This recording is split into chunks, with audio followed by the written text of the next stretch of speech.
Hello बच्चों, स्वागत है हमारे यूट्यूब चैनल फिजिक्स विद के उत्तम में। और आज हम लोग 12th क्लास की फिजिक्स का चैप्टर नंबर 8 शुरू करने जा रहे हैं। चैप्टर का नाम है विद्युत चुंबकीय तरंगें। ये चैप्टर छोटा सा है, इसके हम 2 वीडियो में चैप्टर खत्म करने का प्रयास करेंगे।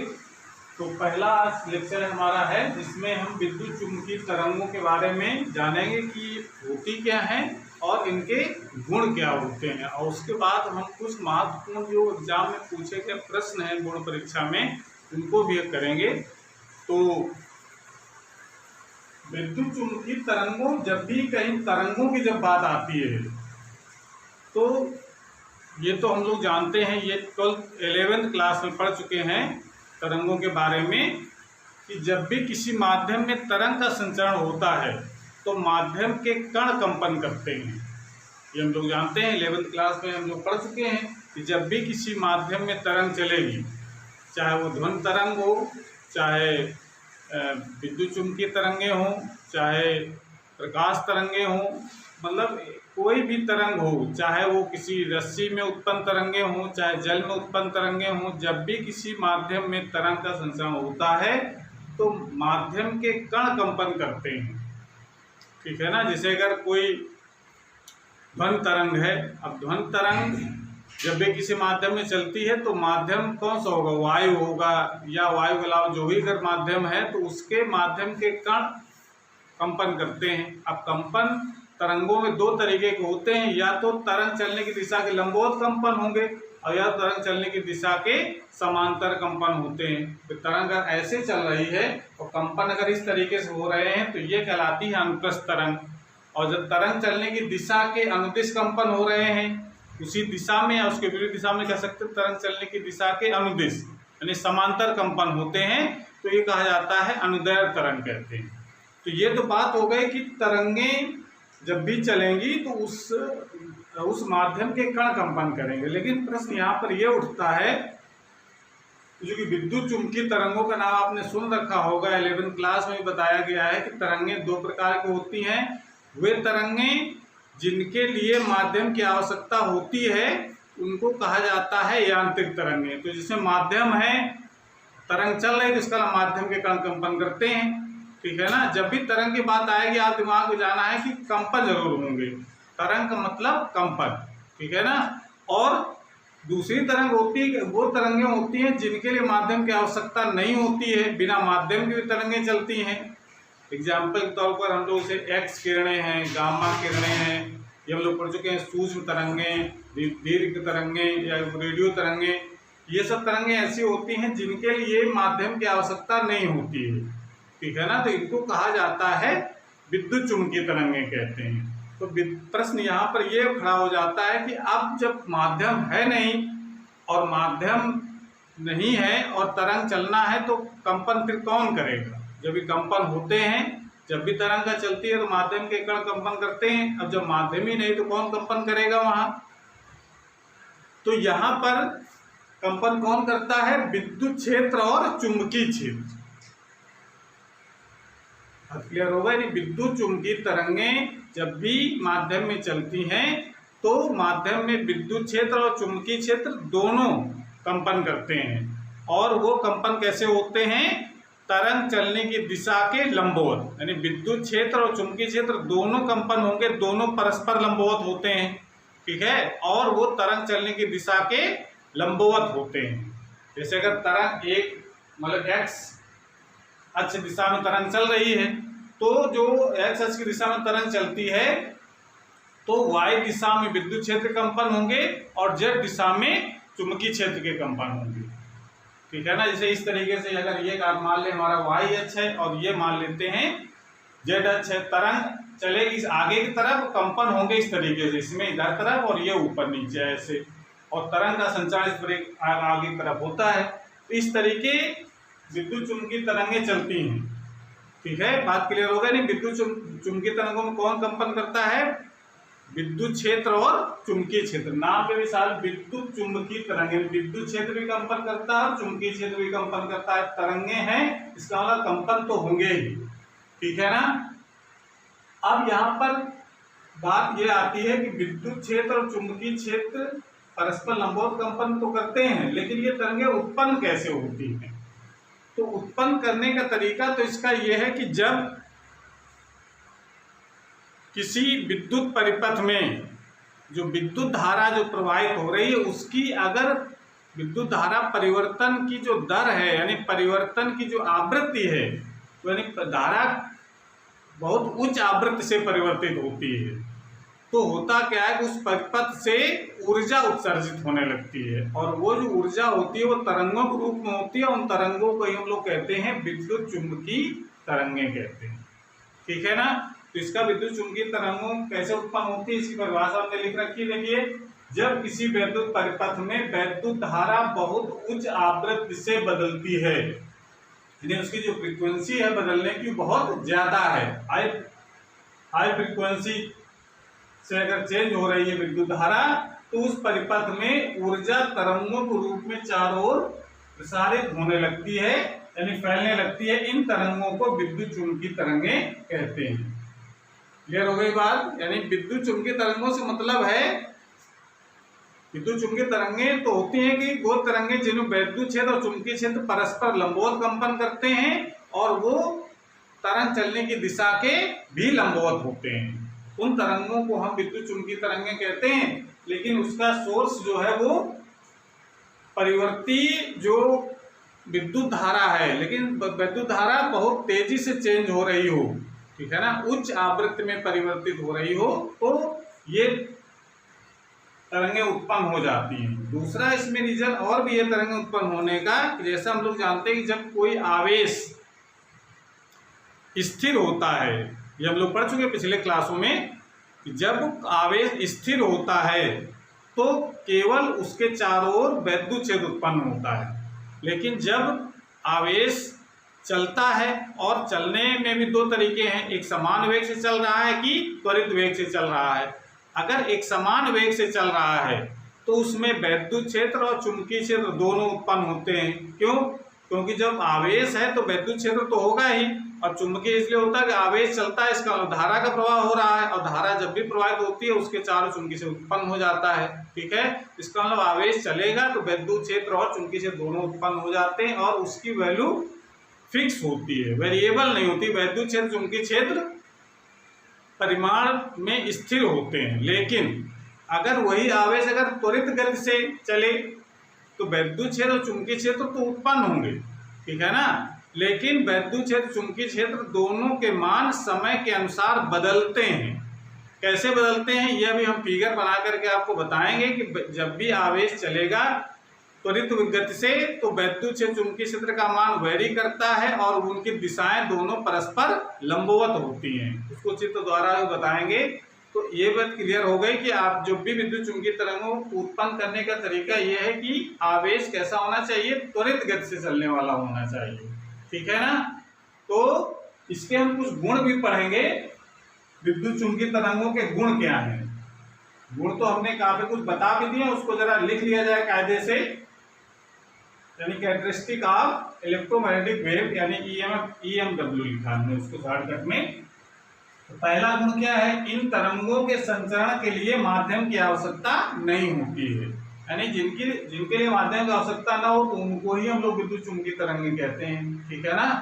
विद्युत चुंबकीय तरंगों को अभी तक परिभाषा हम लोग पढ़ते ही चले आए हैं कि वे तरंगें जिनके लिए माध्यम की आवश्यकता ना हो विद्युत चुंबकीय तरंगें कहते हैं। अब यहाँ पर हमको उनको डिटेल में पढ़ना है कि विद्युत चुंबकीय तरंगें कैसे उत्पन्न होती हैं, विद्युत चुंबकीय तरंगों में कौन कंपन करता है, तो जो कंपन कर रहा है उसका समीकरण क्या होगा, तरंगों का वेग कितना होगा, ये सब कुछ हम लोग आज पढ़ेंगे। ठीक है? दूसरा इसमें पॉइंट है कि इन तरंगों को त्वरित आवेश द्वारा उत्पन्न किया जाता है। अभी हमने बताया कि त्वरित आवेश से क्या होगा कि विद्युत क्षेत्र और चुंबकीय क्षेत्र दोनों उत्पन्न होते हैं और दोनों समय के साथ परिवर्तित होते हैं। ठीक है ना? तो ये दूसरा पॉइंट हो गया।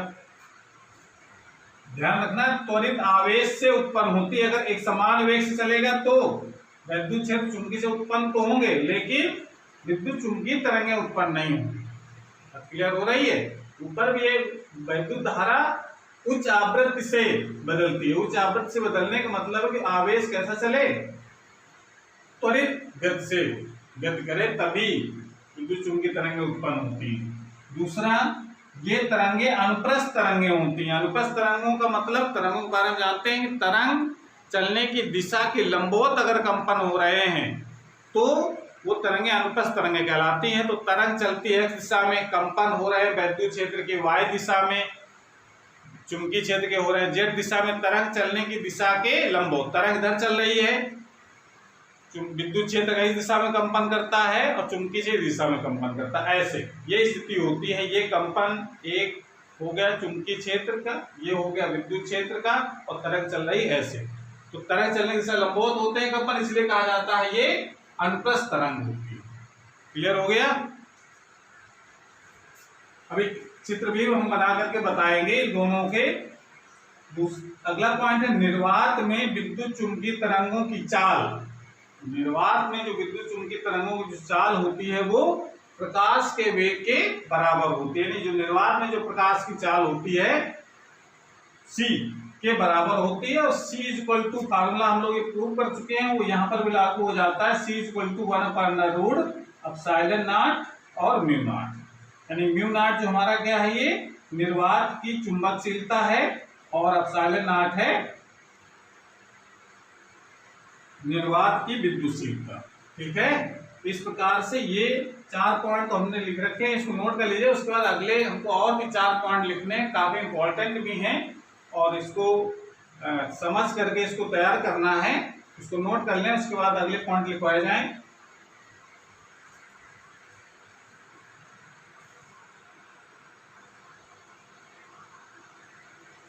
अगला पॉइंट है हमारा, इन तरंगों में वैद्युत तथा चुंबकीय क्षेत्रों के परिवर्तन की दिशाएं परस्पर लंबवत होती हैं। ये तो हमें बता चुके हैं, वैद्युत क्षेत्र चुंबकीय क्षेत्र दोनों कैसे होते हैं, परस्पर लंबवत होते हैं, तथा संचरण की दिशा के भी लंबवत होते हैं। तरंग दिशा में चल रही होती है उसके दोनों ये परस्पर लंबवत होते हैं, वैद्युत क्षेत्र और चुंबकीय क्षेत्र। तो अगर हम इसका चित्र बनाना चाहें तरंगों को कैसे बनाएंगे, माना वैद्युत क्षेत्र चुंबकीय जो तरंग है वो एक्स अक्ष की दिशा में चल रही। सपोज डायरेक्शन हम मान लेते हैं इसमें, ये डायरेक्शन हमारी हो गई एक्स अक्ष की, और ये डायरेक्शन हमारी है वाई अक्ष। वाई अक्ष की दिशा में हमने क्या माना है, इधर है विद्युत क्षेत्र। विद्युत क्षेत्र, विद्युत क्षेत्र का मतलब ई वेक्टर इधर वैरी करता है, और इस तरफ है ये जेड अक्ष। जेड अक्ष हो गया, इधर रखते हैं हम लोग चुंबकीय क्षेत्र।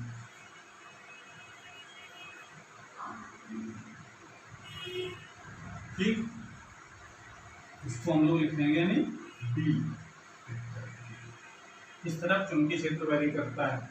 तरंग चल रही है एक दिशा में, तो हमने क्या लिखा है, माना विद्युत चुंबकीय तरंग एक्स अक्ष की धन दिशा की ओर गतिमान है, तथा विद्युत क्षेत्र वाई दिशा में तथा चुंबकीय क्षेत्र जेड दिशा में है। अगर हम मान लेते हैं कि इसका जो विद्युत क्षेत्र है वो इस प्रकार से वैरी करता है, तरंग कैसे चलती है, हम लोग जब तरंग विद्युत वेव के बारे में पढ़ चुके हैं, जिसमें बताया कि जब भी किसी अनुप्रस्थ तरंग को ड्रा करना होता है तो उसके लंबवत दिखाते हैं इस तरीके से, यानी ऐसे दिखाया जाता है। आप मूल बिंदु बजाय यहाँ से ड्रा कर सकते हैं, चाहे तो मूल बिंदु से भी ड्रा किया जा सकता है, उसमें कोई समस्या नहीं है। तो अगर हम जान लेते हैं यहाँ से ड्रा करते हैं ऐसे, ये तो वेरिएशन हमारा किसका दिख रहा है,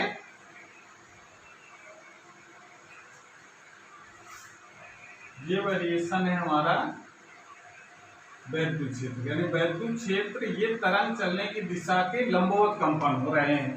ठीक है ना, ये क्या है, वैद्युत क्षेत्र है। अब चुंबकीय क्षेत्र को वेरिएशन कराना है, देखिए इसमें इस तरीके से वेरी कर रहा है, ये कौन, विद्युत क्षेत्र। यानी विद्युत क्षेत्र का जो परिमाण है वो समय के अनुसार चेंज हो रहा है। विद्युत क्षेत्र देखिए यहाँ पर बढ़ता जा रहा है, यहाँ पर मैक्सिमम हो गया, उसके बाद फिर घटने लगा, उसके बाद फिर और घटा, उसके बाद फिर शून्य हो गया, फिर विपरीत दिशा में बढ़ने लगा, फिर और बढ़ने लगा विपरीत दिशा में, फिर और मैक्सिमम हो गया, मैक्सिमम के बाद फिर घटने लगा, घट करके फिर क्या हो गया, फिर शून्य हो गया, फिर दूसरी दिशा में यानी वाई अक्ष भी दिशा में है, बस प्लस माइनस दिशा में वैरी करता है।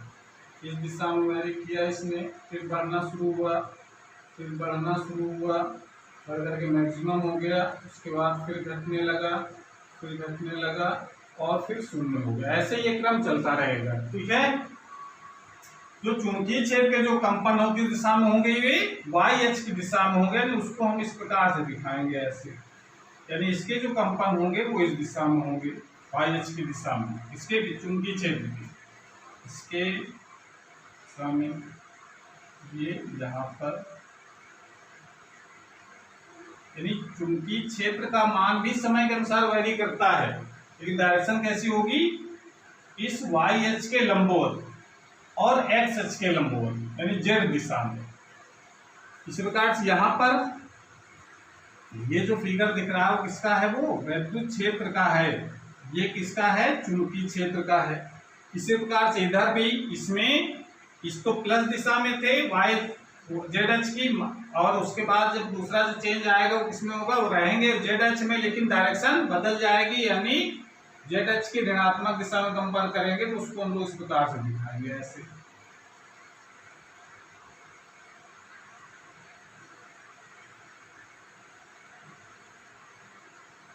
फिर ये क्या हो गया, ये हमारा है चुंबकीय क्षेत्र।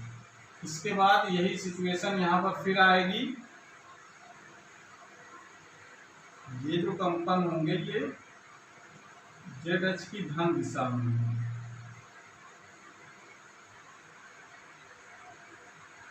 इस प्रकार से। यानी ये कह सकते हैं कि चुंबकीय क्षेत्र और वैद्युत क्षेत्र दोनों समय के अनुसार चेंज होते हैं। पहले शून्य था, शून्य से धीरे धीरे बढ़ा, वैद्युत क्षेत्र मैक्सिमम हो गया। इस मैक्सिमम वैल्यू को हम लोग क्या कहते हैं, विद्युत क्षेत्र का शिखर मान ई नॉट। इसी प्रकार से ये चुंबकीय क्षेत्र का शिखर मान हो गया, यहाँ पर चुंबकीय क्षेत्र का शिखर मान हो गया, ये वैद्युत क्षेत्र का शिखर मान हो गया।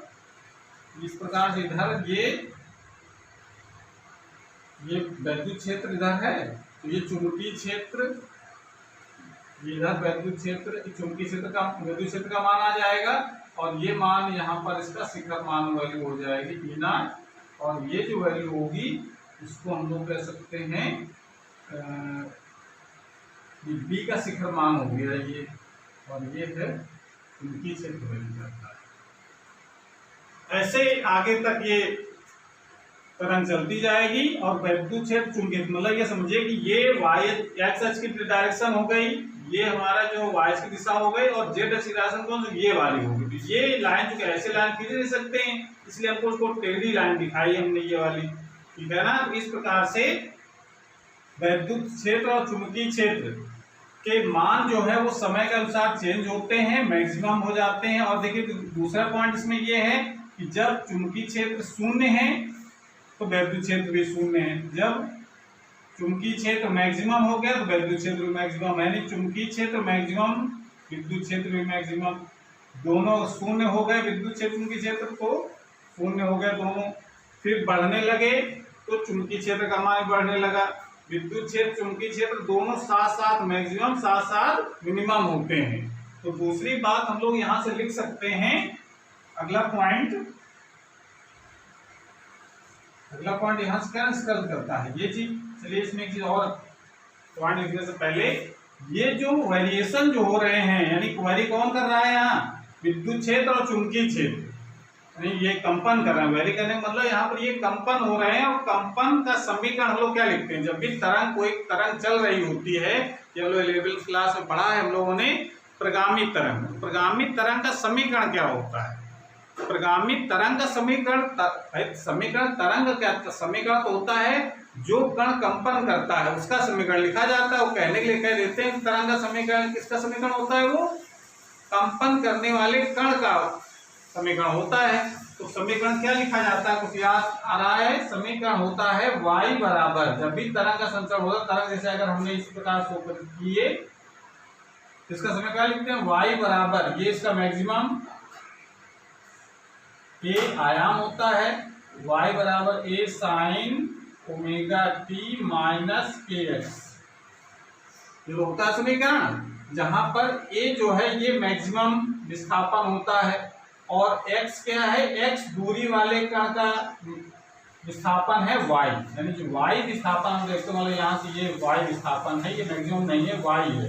कितनी दूरी पर है, मूल बिंदु से x दूरी पर, ठीक है ना। तो x दूरी पर कण का विस्थापन है y और उस कण का मैक्सिमम विस्थापन कितना है, a है, ओमेगा है उस तरंग की कोणीय आवृत्ति, ठीक है ना।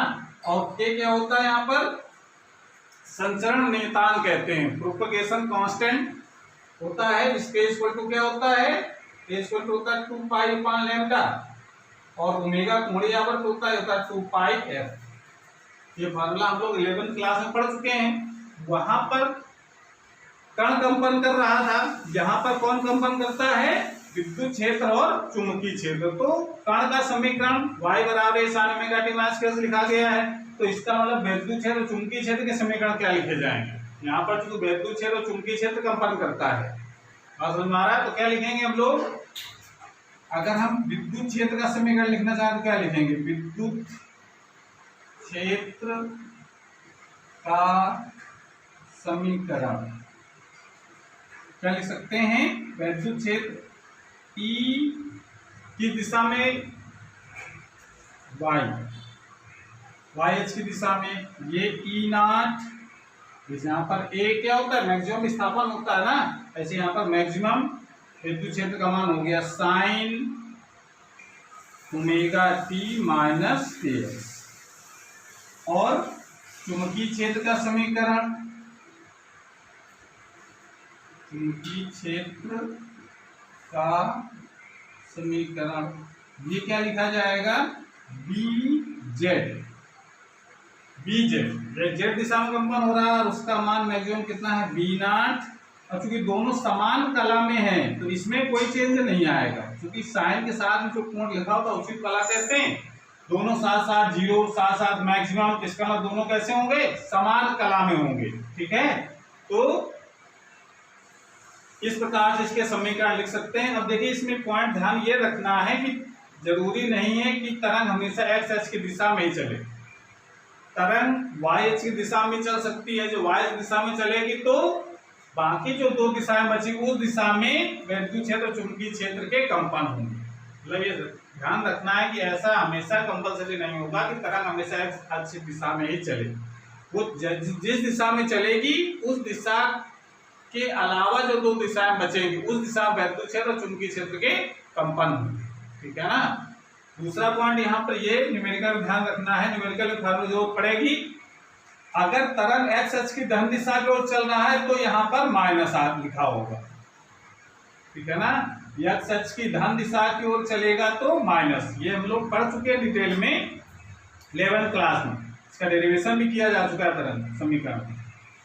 दूसरी चीज, अगर कभी कभी होता क्या है कि यहाँ पर जे कैप भी लगा देते हैं ऐसे, यहाँ पर के कैप भी लगा देते हैं ऐसे, तो सिर्फ उसका मतलब है अगर ई वाई यहाँ लिख दिया, हो सकता है ई वाई ना लिखा हो, इधर जे कैप ही लगा हो, तो जे कैप का मतलब बता रहा है कि वो उसकी डायरेक्शन कैसी है, वाई एच की दिशा में। भाई आई एक्स एच की दिशा में काम वेक्टर, जे वाई एच की दिशा में काम वेक्टर, के जेड एच की दिशा में काम वेक्टर। तो अगर आई कैप और जे कैप लगा दिया गया है या, ठीक है ना, तो ये बताएगा कि उसकी डायरेक्शन किस दिशा में है, ठीक है ना। और यहाँ पर जो x जो लिखा है वो बताएगा कि तरंग किस दिशा में चल रही है। x अक्ष की दिशा में चल रही है तो x लिखा होगा, y दिशा में चल रही होगी तो y लिखा होगा, z अक्ष की दिशा में चल रही होगी तो z लिखा होगा, ठीक है ना। लेकिन दोनों तरंगों की जो कला होगी वो सेम होगी, जो यहाँ जितना भी साइन के साथ जितना कोण लिखा होगा एक में उतना ही दूसरे में लिखा होगा। न्यूमेरिकल में इस बात की जरूरत है, इसको ध्यान कर लीजिए, ठीक है। तो इसको नोट कर लीजिए और नीचे आप लिख सकते हैं जहां, तो समझने के लिए था, हम लोग 11th क्लास में समीकरण पढ़ चुके हैं, बस न्यूमेरिकल के लिए इस चीज को ध्यान रखेंगे, जहां के क्या होता है 2 पाई अपान लैम्डा, और ओमेगा क्या होता है 2πf। देखिए क्या नाम है, संचरण नियतांक कहते हैं इसको, संचरण नियतांक यानी प्रोपोगेशन कांस्टेंट। और ये क्या होती है, कोणीय आवृत्ति। न्यूमेरिकल में इस पॉइंट का बड़ा महत्व है, इसलिए इसको आप बिल्कुल समझ लीजिए, समीकरण और इसका कॉन्सेप्ट। अगर यहाँ पर माइनस लगा है, बताया हमने, तरंग एक्स अक्ष की धन दिशा को चल रहा है, अगर प्लस लगा है तो तरंग एक्स अक्ष की माइनस दिशा में चल रही है, ठीक है ना।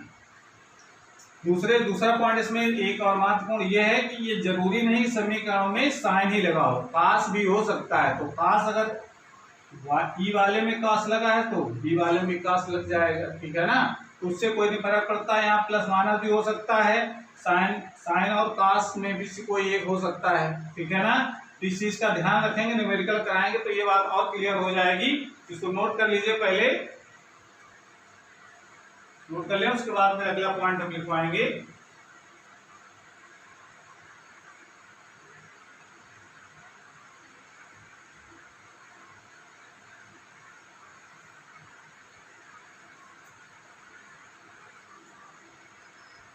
नोट कर लिया,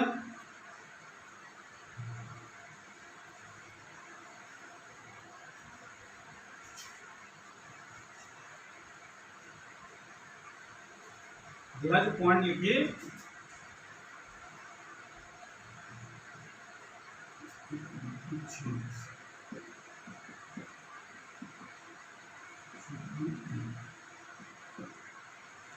अगला पॉइंट हमारा है 6। यानी इसमें हमने क्या बताया कि वैद्युत क्षेत्र चुंबकीय क्षेत्र दोनों कैसे होते हैं, समान कला में। तो अगला पॉइंट ये बन सकता है हमारा कि इन तरंगों में वैद्युत क्षेत्र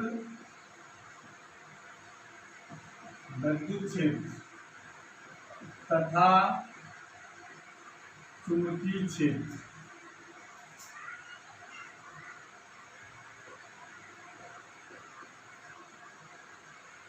समान कला में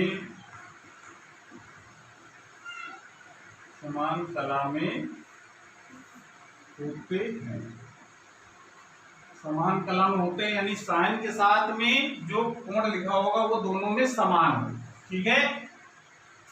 इन तरंगों में वैद्युत क्षेत्र तथा चुंबकीय क्षेत्र दोनों समान कला में होते हैं। अगला पॉइंट है जो काफी महत्वपूर्ण है, वैद्युत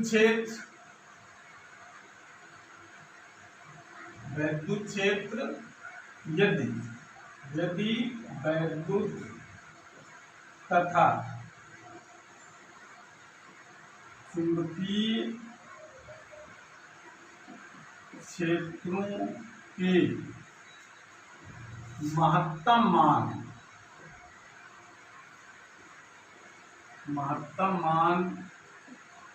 क्रमशः E0 व B0 है। महत्व वैरी करता है ना, तो मैक्सिमम वैल्यू कितनी है वो E0 और B0 है। वैद्युत क्षेत्र चुंबकीय क्षेत्र के महत्तम मान E0 तथा B0 है। तो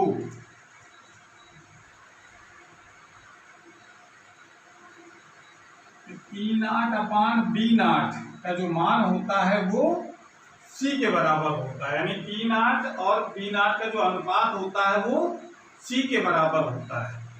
तो E0 upon B0 equal to C, जहां C निर्वात में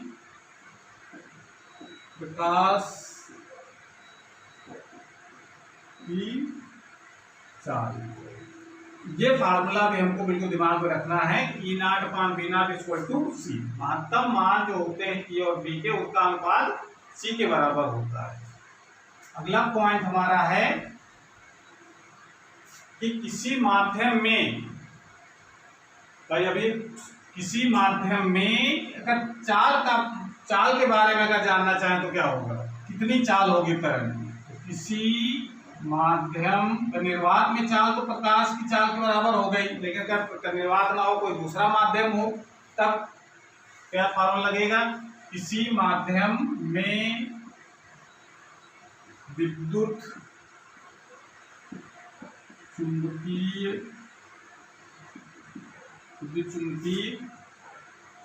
तरंग का वेग v = W/K होता है। ये फार्मूला में ध्यान रखेंगे। ये तो सभी तरंगों के लिए लागू होता है। कोई भी चलने वाली तरंग है, प्रोग्रेसिव अगर वेव है तो v = W/K, ये सभी माध्यमों के लिए लागू है। W क्या होता है? कोणीय आवृत्ति। ये क्या है? संचरण नियतांक। ये फार्मूला देखिए हम लोग इस प्रकार से लिखते थे, चूंकि देखिए W = होता है 2πf और K = होता है 2π/λ। ठीक है, तो v का मान कितना हो जाएगा? वैल्यू जरा यहाँ लगाएंगे तो 2πf/2π, कहाँ से जाएगा? ऊपर कट गया। v = f या v = n λ हम लोगों ने पढ़ा है ना। n या f मतलब आवृत्ति। ये हम लोग पढ़ चुके हैं। बना किससे है? W/K से। तो W/K होता है, ये सभी चलने वाली जो तरंगें होती हैं उसकी तरंग की चाल का फार्मूला होता है। इसको आपको याद रखना, वो यहाँ पर भी लागू हो जाएगा। न्यूमेरिकल में इस बात की जरूरत पड़ेगी हमको। ठीक है, तो इस प्रकार से ये जो पॉइंट हमने लिखवाए हैं इसको नोट कर लीजिए।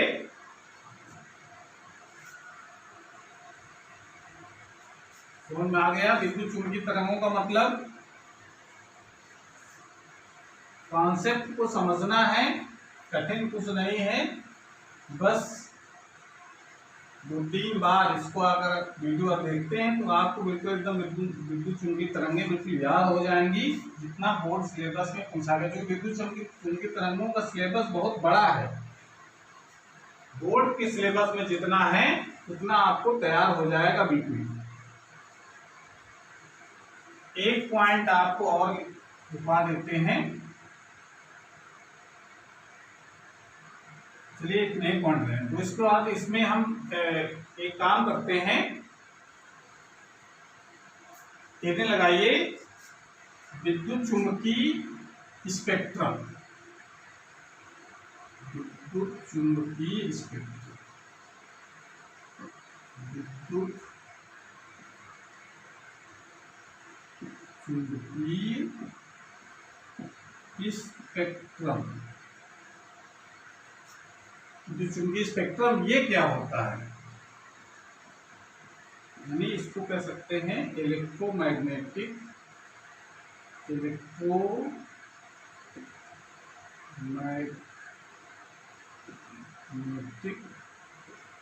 स्पेक्ट्रम।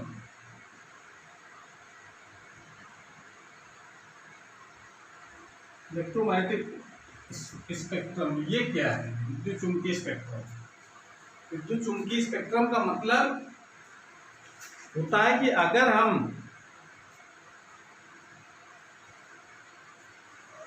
सूर्य से आने वाले प्रकाश का स्पेक्ट्रम बनाते हैं, ठीक है ना। तो पहले शुरू में सूर्य से आने वाले प्रकाश स्पेक्ट्रम बनाया गया तो हमने केवल विबग्योर वाला जो प्रकाश था, बैंगनी से लेकर के लाल रंग के प्रकाश को, केवल स्पेक्ट्रम में उतना ही हमको दिखा, ठीक है ना।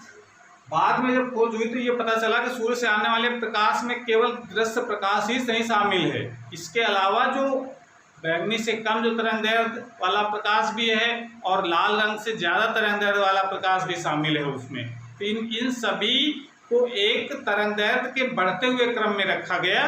तो वो जो बढ़ता हुआ जो क्रम है उसको कहा जाता है विद्युत चुंबकीय स्पेक्ट्रम कहते हैं। तो जो कि दृश्य प्रकाश तो कौन सा क्रम है ये हम लोग पहले देख लेते हैं। अगर स्पेक्ट्रम बनाते हैं तो स्पेक्ट्रम बनाने में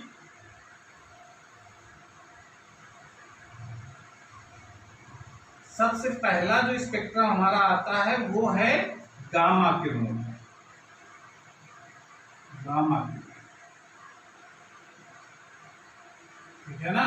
दूसरा जो पार्ट आता है वो आता है एक्स किरण। तीसरा पार्ट है पराबैंगनी। पराबैंगनी, बैंगनी, हरा बैंगनी मतलब अल्ट्रा वायलेट। फिर आता है यहाँ पर विबग्योर वाला, विबग्योर,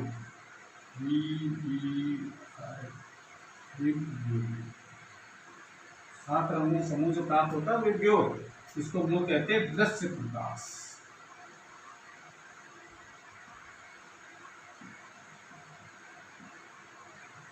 फिर आता है औरत,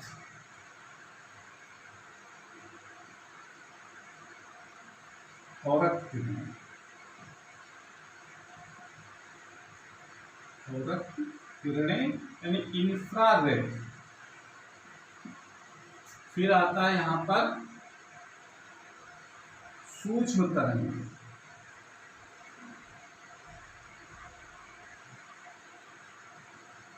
सूक्ष्म तरंग,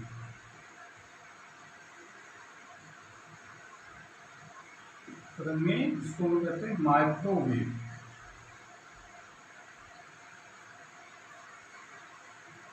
और दूसरा आता है दीर्घ तरंगे या उसको रेडियो तरंगे कहते हैं, रेडियो तरंगे। इस प्रकार का ये स्पेक्ट्रम प्राप्त होता है। गामा किरणें ये सबसे कम तरंगदैर्घ्य किरणें होती है। सूर्य से आने वाले प्रकाश में ये सारी स्पेक्ट्रम हमको दिखाई पड़ते हैं। अगर इस तरफ अगर चलते हैं इस तरफ, तो जो तरंगदैर्घ्य है, तरंगदैर्घ्य लैम्डा का बढ़ता क्रम है, ये बढ़ता क्रम है। गामा किरणों की तरंगदैर्घ्य सबसे कम, एक्स किरणों की उससे ज्यादा, पराबैंगनी की उससे ज्यादा, उसका दृश्य प्रकाश की तरंगदैर्घ्य उससे ज्यादा, यानी बैंगनी की सबसे कम होगी, बढ़ती जाएगी, लाल रंग की सबसे ज्यादा। फिर औरत इंफ्रारेड की उससे ज्यादा, सूक्ष्म तरंग उससे ज्यादा, रेडियो तरंगों की सबसे ज्यादा तरंगदैर्घ्य होती है। या उसको उल्टा भी कह सकते हैं कि अगर तरंगदैर्घ्य का बढ़ता हुआ क्रम होगा तो आवृत्ति का घटता हुआ क्रम होता है। आवृत्ति यानी एफ, या एन कुछ भी लिख सकते हैं, आवृत्ति का घटता क्रम। ये चीज हमको ध्यान रखेंगे।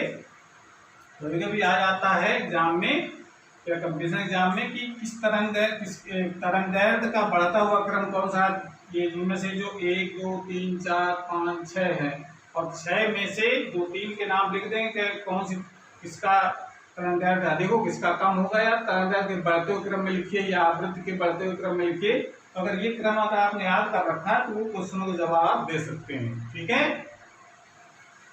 तो इसको बना लीजिए और उसको याद कर लीजिए इसी क्रम में। विबग्योर ये जो पार्ट होता है, केवल ये इसी जो प्रकाश, सूर्य से आने वाले प्रकाश का ये जो पार्ट है, ये बहुत थोड़ा सा पार्ट होता है, और यही पार्ट हमारी आंख की रेटिना को उत्तेजित करता है और जिससे वस्तुएं दिखाई पड़ती है। इसी को हम लोग प्रकाश कहते हैं। जो प्रकाश की परिभाषा हम लोग अगले वाले चैप्टर में पढ़ेंगे। प्रकाश का मतलब है यही विबग्योर, यानी ये कौन सा पार्ट हो गया, ये विद्युत चुंबकीय स्पेक्ट्रम का एक पार्ट है प्रकाश, जो हमारी आंख की रेटिना को उत्तेजित करके वस्तुओं का आभास कराता है। बाकी इधर वाला जितनी भी तरंगें लिखी हैं या इधर जितनी तरंगें लिखी हैं, ये अदृश्य स्पेक्ट्रम कहलाता है और ये दृश्य स्पेक्ट्रम कहलाता है। ठीक है ना, ये हम इधर वाली यानी पराबैंगनी और एक्स किरणें, गामा किरणें, ये हमारी आंख की रेटिना पर कोई प्रभाव नहीं डालती हैं। और औरत तो सूक्ष्म तरंगें, रेडियो तरंगें, ये भी हमारी रेटिना पर कोई प्रभाव नहीं डालती है। तो इसलिए ये इनको कहा जाता है अदृश्य स्पेक्ट्रम, और इसको कहते हैं हम लोग दृश्य स्पेक्ट्रम। इसी से वस्तुएं हमको दिखाई पड़ती हैं। ठीक है ना, जिसकी तरंगदैर्घ्य हमको पता है 4000 अंगस्ट्राम से लेकर के 7800 अंगस्ट्राम के बीच होती है। ठीक है ना, लगभग की रेंज है ये। इस प्रकार से अलग अलग किताबों में अलग लिखा हुआ है, कहीं पर 3600 अंगस्ट्राम से लेकर के 8000 अंगस्ट्राम, तो ये लगभग इसका मान इतना होता है।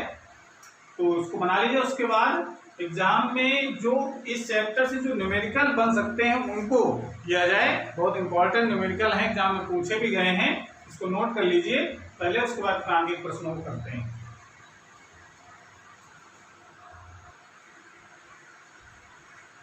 क्वेश्चन है हमारा कि एक विद्युत समीकरण, विद्युत चुंबकीय तरंग का समीकरण दे रखा है। समीकरण में चुंबकीय क्षेत्र बी वाई इक्वल टू है 2 × 7 साइन 0.5 10⁻³ x प्लस 1.5 10⁻11 टेस्ला। ज्ञात करना है तरंग संचरण की दिशा, तरंग यहाँ पर तरंगदैर्घ्य और तरंग की चाल, और वैद्युत क्षेत्र के लिए व्यंजक। जैसा कि चुंबकीय क्षेत्र का व्यंजक है तो वैद्युत क्षेत्र के लिए क्या व्यंजक लिखा जाए। ठीक है, चलिए जो कॉन्सेप्ट हमने बताया है बिल्कुल उसी तरीके से इसको सॉल्व करना है। पहले तो चुंबकीय क्षेत्र का जो मान लिखा उसको नोट कर लीजिए, 2 × 10⁻⁷ साइन 0.5 10⁻³ x प्लस 1.5 × 10⁻11t। ये मान तो दे रखा है, टेस्ला तो उसका मात्रक हो गया चुंबकीय क्षेत्र का। इसकी तुलना सबसे पहले हम लोग करा देंगे जो मेन समीकरण होता है V0 sin ω t। अब देखिए ध्यान देने की जरूरत यहाँ पर यह कि हमने जो अभी बताया था उसमें ω t - लिखा था। न्यूमेरिकल करते समय ध्यान देना है कि जरूरी नहीं है कि ω t और ये kx बाद में लिखा हो, ये पहले लिखा हो, इससे नहीं फर्क पड़ता है। kx - ω t भी हो सकता है, ठीक है ना, इससे कोई दिक्कत नहीं। जैसा एक क्वेश्चन लिखा हो उस तरीके से आप उस फॉर्म में लिखिए, कंफ्यूजन हो जाएगा। यहाँ पर प्लस लगा तो कोई प्रभाव नहीं पड़ेगा, अगर माइनस लगा होता तो फिर डाउट हो जाता कि अब हम माइनस से कैसे कंपेयर करें उससे, ठीक है ना। तो ध्यान रखो न्यूमेरिकल में कि जो फार्मूला हमने लिखा था ये ऐसा भी हो सकता है, और या फिर इसको हम लोग ऐसे भी लिख सकते हैं kx - ω, यानी ω t पहले लिखा हो चाहे बाद में लिखा हो, उससे कोई प्रभाव नहीं पड़ता है। बीच का साइन प्लस का भी हो सकता है, माइनस का भी हो सकता है, ठीक है ना। तो जैसा क्वेश्चन में दिया हो वैसा आपको कंपेयर कराना है। क्वेश्चन के हिसाब से कैसा दे रखा है देखो यहाँ पर, बस ध्यान देना है कि जो t के साथ लिखा होगा वो हमेशा ओमेगा होगा, जो x के साथ लिखा होगा वो k होगा, बस ये ध्यान देने की जरूरत है। तो आगे पीछे लिखा हो उससे कोई नहीं फर्क पड़ेगा, ठीक है ना। जो x के साथ लिखा हो क्या होगा वो k, और जो y के साथ लिखा हो t के साथ लिखा होगा वो हमेशा ओमेगा होता है। तो ओमेगा t प्लस kx या ओमेगा टी माइनस kx कुछ भी हो सकता है, या इसको इधर भी लिख सकते हैं हम लोग, ऐसे लिख दीजिए तो बिल्कुल एकदम सेम कंपेयर हो जाएगा, kx प्लस ओमेगा टी। जैसा ही क्वेश्चन लिखा उस पार में लिख करके इसकी तुलना कराएं, ठीक है। तो ध्यान रखिए x के साथ हमेशा k रहेगा और t के साथ हमेशा ओमेगा रहेगा, ठीक है। तो इससे जब तुलना कराओ, से तुलना करने पर मतलब बेसिक कॉन्सेप्ट हम बता रहे हैं, एकदम आपको क्लियर हो जाएगा ये, और इससे समझ अगर कोई भी मेरे आएगा तो छूटेगा नहीं। तुलना कराइए तो यहाँ से V0 का मान कितना होगा, यानी जो महत्तम मान है जो मीटर का वो कितना होगा 2 × 10⁻⁷ टेस्ला, और x के साथ में जो लिखा वो क्या होगा k, और k का मान कितना है 0.5 × 10⁻³ मात्रक इसका होता है रेडियन प्रति मीटर, और ओमेगा की वैल्यू कितनी हो जाएगी जो t के साथ में लिखा है 1.5 × 10⁻11 रेडियन प्रति सेकंड, ये इसका मान है, ठीक है। ये तुलना क्रॉस वैल्यू पता चल गई। आप जरा आ जाओ पहले वाले पार्ट, क्या तरंग संचरण की दिशा, तरंग किस दिशा में चल रही है। अब देखिए ये तो बी वाई लिखा है, तो बी वाई का मतलब इसके जो चुंबकीय क्षेत्र जो कंपन हो रहे वाई दिशा में हो रहे हैं, तो इसका मतलब है कि तरंग या तो x अक्ष की दिशा में चलेगी या तो z अक्ष की दिशा में चलेगी, क्योंकि जानते हैं कि x तरंग चलने की दिशा, चुंबकीय क्षेत्र की दिशा और विद्युत क्षेत्र की दिशा दो तीनों परस्पर लंबवत होती है, ठीक है ना। तो आप प्रश्न ये उठता है कि आप y दिशा में तो हो गया b का मान, तो z दिशा में तरंग चलेगी या तो x अक्ष की दिशा में चलेगी। तो कैसे पता चलेगा? तो पता ये चलेगा कि जो यहाँ लिखा हो x, उस दिशा में तरंग चलेगी। x अक्ष की दिशा में चल रही है, x लिखा है तो ठीक है ना, और माइनस प्लस लगा, इसका मतलब है कि माइनस दिशा में चल रही है x अक्ष की, ठीक है ना। तो इसका मतलब हम क्या लिखेंगे इसमें, ये दिशा कैसे पता चलती है, तरंग की दिशा x अक्ष की ऋण दिशा या ऋणात्मक दिशा, तरंग की दिशा x अक्ष की ऋणात्मक दिशा में, तो तरंग चलने की दिशा है, तरंग की जो दिशा कैसे होगी, x अक्ष की ऋणात्मक दिशा में चलेगी, ठीक है ना। कैसे पता चल गया हमको, x लिखा है तो x अक्ष की दिशा में, अगर प्लस लगा है तो ऋण दिशा में, माइनस लगा है तो धन दिशा में चलती है। ये तरीका है ज्ञात करने का। सेकेंड पार्ट, तरंग की आवृत्ति। तरंग की आवृत्ति ओमेगा इक्वल टू फॉर्मूला पता है 2 पाई एफ होता है, तो यहां से एफ इक्वल टू कितना हो जाएगा, 2 pi upon omega, F equal to 2 pi, F equal to क्या होगा, ओमेगा अपान 2 पाई, सॉरी यहाँ पर ओमेगा अपान 2 पाई। ओमेगा की वैल्यू हम लोग निकाली है 1.5 इंटू 10⁻11 अपान 2 पाई। पाई की वैल्यू तो बस पाई की वैल्यू रख करके इसको सॉल्व कर लीजिए, तो उतने हर्ट्ज ये फ्रीक्वेंसी हो जाएगी, तो आप कर सकते हैं इतना काम, ठीक है। दूसरा इसमें है, कह रहा है कि तरंगदैर्घ्य बताओ, तो k इक्वल टू होता है 2 pi upon lambda, lambda equal to कितना हो जाएगा, 2 पाई अपान k, 2 पाई की वैल्यू 3.14 अपान k की वैल्यू लिखी है, k की वैल्यू ये 0.5 इंटू 10⁻3, इसको सॉल्व करो, मतलब 4 हो गया, 20 हो गया, 5 चौको 20, 4 से इसे मल्टीप्लाई करा दो तो 4 चौको 16 और 4 4 1 5 और 4 3 1 12 और 2 अंक दशमलव लग जाएगा, 10 की घात 3 माइनस हो जाएगा, -3, या इसको लिख सकते हैं हम लोग 1.256 इंटू 10⁻⁻2 मीटर, सेंटीमीटर लिख सकते हैं इसको, 1.256 सेंटीमीटर भी हो जाएगा, ठीक है ना। और कह रहा है तरंग का वेग बताओ कितना होगा, v इक्वल टू फॉर्मूला अभी हमने बताया था w अपान k होता है, तो w की वैल्यू है 1.5 इंटू 10⁻11 अपान k की वैल्यू है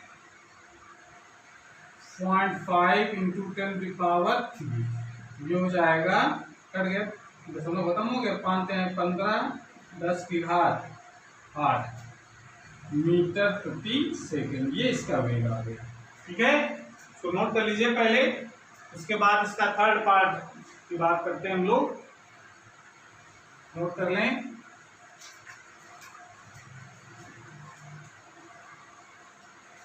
नोट कर लिया,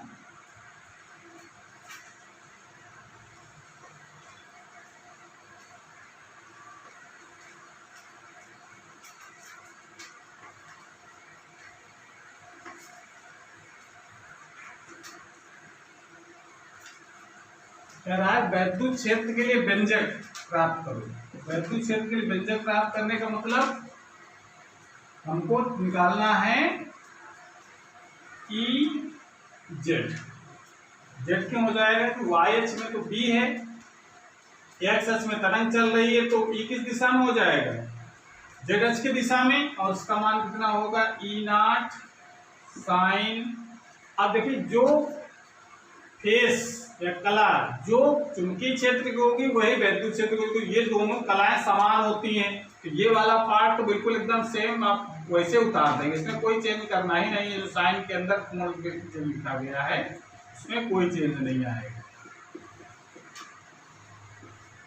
समझ में आ गया। यानी जो यहाँ पर कोण लिखा होगा वो यहाँ पर आ जाएगा, क्योंकि फेस सेम होते हैं, ठीक है ना।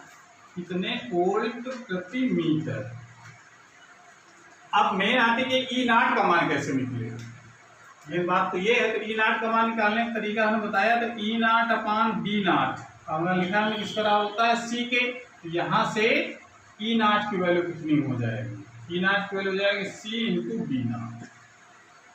तो E nought is equal to C की वैल्यू है 3 इंटू 10⁸, हमको पता है बी नॉट की वैल्यू 2 इंटू 10⁻⁻7। तो कितना हो जाएगा ये, 3 दूनी 6, 10 की घात 8, 10 की घात -7, कितने बचेंगे 60 वोल्ट प्रति मीटर।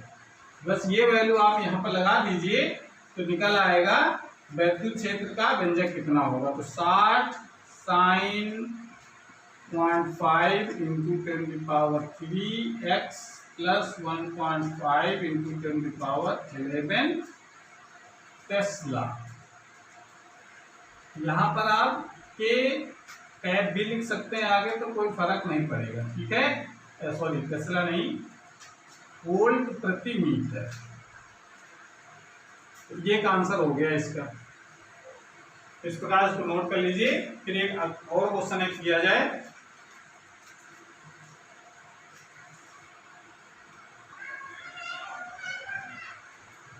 तो दूसरा क्वेश्चन हमारा है कि एक विद्युत चुंबकीय तरंग के लिए वैद्युत क्षेत्र के घटक दे रखे हैं, Ex और Ey दोनों के मान 0 हैं। Ez का मान है 2 cos पाई 10⁻15t माइनस x/c, जहाँ c 3.8 मीटर पर सेकंड है। बताइए तरंग किस दिशा में गतिमान है, यानी तरंग किस दिशा में चल रही है। तरंग, दूसरा इसमें क्वेश्चन कह रहा है कि तरंग के चुंबकीय क्षेत्र के घटकों के मान ज्ञात कीजिए। तो वैद्युत क्षेत्र घटक के मान ये दे रखे हैं तीनों अक्षों की दिशा में। तो ऐसे चुंबकीय क्षेत्र की तीनों अक्षों की दिशा में इसके मान क्या होंगे, ठीक है। इसका सलूशन बिल्कुल आसान है, जैसा हमने बताया बिल्कुल आप उस तरीके से करेंगे। पहला इसमें तो ये नोट कर लीजिए कि EZ का जो मान है उससे पता चल रहा है कि बी ई नॉट का मान कितना हो। ई नॉट का मान निकालो सबसे पहले। तो ई नॉट का मान है 2। वैसे तुलना कराओ, किससे कराओगे आप, यहाँ देखें समस्या यहाँ पर ये आ रही, पहले इसको वैल्यू नोट कर लो यार, पूरा पूरी कहानी आपको बता दें। पाई 10⁻15t माइनस x/, ये वैल्यू दे रखी है, ठीक है ना। अब इसकी तुलना हम किससे कराएंगे, इसकी तुलना कराएंगे ई नॉट कॉस। और हमने क्या बताया था कि साइन या कॉस भी हो सकता है, ठीक है ना। और यहाँ पर ओमेगा टी माइनस के एक्स से कंपेयर कराइए, से तुलना करने से ओमेगा का मान भी निकाल सकते हैं और के का मान भी निकाल सकते हैं, ठीक है। टी के साथ जो लगा होगा वो ओमेगा होगा, एस के साथ लगा होगा वो के होता है, ठीक है ना। कंपेयर कराएंगे तो ई नॉट की वैल्यू कितनी आ जाएगी, ई नॉट के हिसाब से 2 वोल्ट प्रति मीटर। ये तो ई नॉट का मान निकाल लिया गया। प्रश्न पहला जो पार्ट कह रहा है कि तरंग किस दिशा में चल रही है, तो तरंग कैसे पता चलता है किस दिशा में चलती है, हमने क्या बताया था, कैसे पता चलेगा, एक्स देख करके। तो कोण में जो एक्स लिखा अगर हो, एक्स वाई जेड कुछ लिखा हो, तो अगर एक्स लिखा है इसका मतलब एक्स एक्स की दिशा में चल रही है। जहां माइनस लगा इसका मतलब धन एक्स एक्स की दिशा में चलती है तरंग, ठीक है ना। तो क्या लिखेंगे, तरंग दिशा क्या हो जाएगी, तरंग संचरण की दिशा, संचरण की दिशा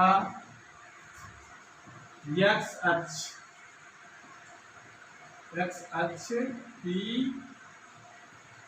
धन दिशा की ओर। ये बात तो समझ में आ गई उनको, ठीक है ना। साइन का से कोई प्रभाव नहीं पड़ता है, ये ध्यान रख लीजिए बिल्कुल एकदम।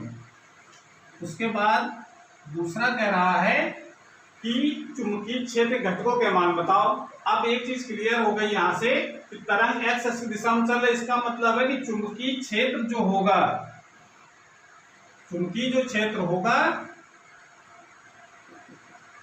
वो एक्स एक्स की दिशा में तो नहीं होगा, तरंग दिशा में उस दिशा में तो चुंबकीय क्षेत्र विद्युत क्षेत्र होते नहीं है। जब तरंग एक्स दिशा में चल रही है, इसका मतलब है जो चुंबकीय क्षेत्र होगा एक्स अक्ष की दिशा में नहीं होगा। और वाई अक्ष की दिशा में, वाई अक्ष की दिशा में हो सकता है कि नहीं? हो सकता है, क्योंकि जेड अक्ष, क्योंकि वैद्युत क्षेत्र जो है वो किस दिशा में है? जेड अक्ष में। तो इसका मतलब जेड अक्ष की दिशा में भी चुंबकीय क्षेत्र नहीं होगा। ये बात क्लियर हुई कि नहीं? भाई एक्स अक्ष की दिशा में तरंग चल रही है, इसका मतलब एक्स अक्ष की दिशा में चुंबकीय क्षेत्र नहीं हो सकता है। जेड अक्ष की दिशा में वैद्युत क्षेत्र है, इसका मतलब वैद्युत क्षेत्र की दिशा में भी चुंबकीय क्षेत्र नहीं हो सकता है। तो इसका मतलब ये दोनों उस दिशा में क्या होंगे? जीरो होंगे। एक्स अक्ष की दिशा में, जेड अक्ष की दिशा में चुंबकीय क्षेत्र का मान क्या होगा? जीरो होगा। ठीक है ना? अब बचता है वाई अक्ष की दिशा में। तो वाई अक्ष की दिशा में अब बी होगा। कितना होगा मान? वो निकालना है। तो बी वाई का मान कितना होगा? ये बात समझ आ रही है? बी वाई का मान कितना हो जाएगा? बी नॉट कॉस, हमने कहा जो लिखा हो उसके आगे वही उतार देते हैं, pi 10⁻15t minus X upon. तो बी नॉट का मान कैसे निकले? तो फार्मूला बताया हमने, E naught upon B naught equal to क्या होता है? सी। यहां से बी नॉट की वैल्यू निकाल दो। तो बी नॉट इक्वल टू क्या हो जाएगा? E naught upon C. E naught की वैल्यू कितनी है? 2/सी की वैल्यू 3 × 10⁸। सॉल्व करेंगे तो 3 18 आता रहेगा। इसको हम लोग ऐसे लिख सकते हैं, × 10⁻⁻8, या इसको लिखा जा सकता है 6.7 × 10⁻⁹ लिख सकते हैं ऐसे, 9 टेस्ला। ये मान निकाल लिया हम लोगों ने। तो बी नॉट का मान निकाल लिया, वो यहां रख दो। बी वाई का मान कितना हो जाएगा? बी का वाई का मान हो जाएगा पॉइंट, यहाँ वैल्यू रखनी है, ये समीकरण। बी नॉट की वैल्यू है 6.7 × 10⁻⁹ cos पाई × 10⁻15t माइनस एक्स अपॉन। ये इसका आंसर हो गया। आप इसका टेस्ला यूनिट लिख सकते हैं इसकी। ये कहानी समझ में आ गई। ये एक्स अक्ष और जेड अक्ष की दिशा में घटक होंगे और ये वाई अक्ष की दिशा में घटक हो जाएगा। ठीक है भाई, वाई अक्ष की दिशा में घटक चुंबकीय क्षेत्र का होगा, जेड अक्ष की दिशा में विद्युत क्षेत्र का दे रखा है, तो इसका मतलब तरंग किस दिशा में चलेगी? एक्स अक्ष की दिशा में चलेगी।